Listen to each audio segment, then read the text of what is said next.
Hi வணக்கங்க. இன்றைக்கி காலையிலேயே தன்விக்கும் சச்சும் காலையில் எழும்பினோடனே ஜாமுன் பழம் பறிக்க போகணும், நாவப்பழம் பறிக்க போகணும்னு சொல்லிட்டு ஒரே அழுக. அதனால சரின்னு சொல்லிட்டு 2 பேரையும் தட்டுக்கு கூட்டிகிட்டு வந்தேன் நாவப்பழம் பறிக்கிறதுக்காண்டி. 2 வாரம் ஆளுக்கு ஒரு சீம்பிளி மட்டை எடுத்து வச்சுருந்தாவ. தண்ணி கொஞ்சம் பெருசாக எடுத்து வச்சுருந்தா, சச்சு கொஞ்சம் சின்னதாக எடுத்து வச்சுருந்தா.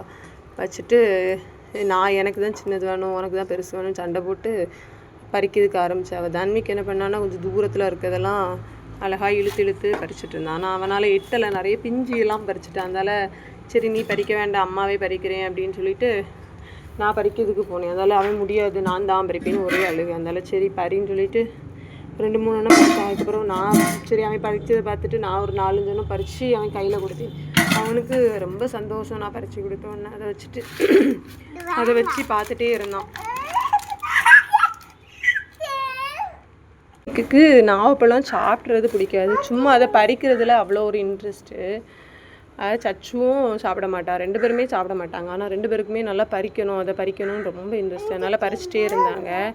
அதாவது தண்ணிக்கு என்ன பண்ணாலும் உளுப்புனான். அந்த உளுப்புனா என்னென்னா சின்ன சின்ன இந்த பழுத்தது, நல்ல பழுத்ததெல்லாம் அப்படியே கீழே விழுந்துடும். கீழே விழுந்த அங்கே கீழே கிடக்கும். அதை போய் பறக்கிறதுக்காண்டி எல்லாத்தையும் நல்லா உளுப்புனான். அந்தால சச்சு பக்கத்தில் இருந்து ஒரு கம்பை எடுத்துட்டு நான் பக்கத்தில் இருக்கிறத பறிக்கன்னு சொல்லிட்டு சொன்னால் கேட்க மாட்டேங்க, பறிக்காதேன்னு சொல்லி இழுத்தா உடனே அழுதுறா. அதனால சரின்னு விட்டுட்டேன்.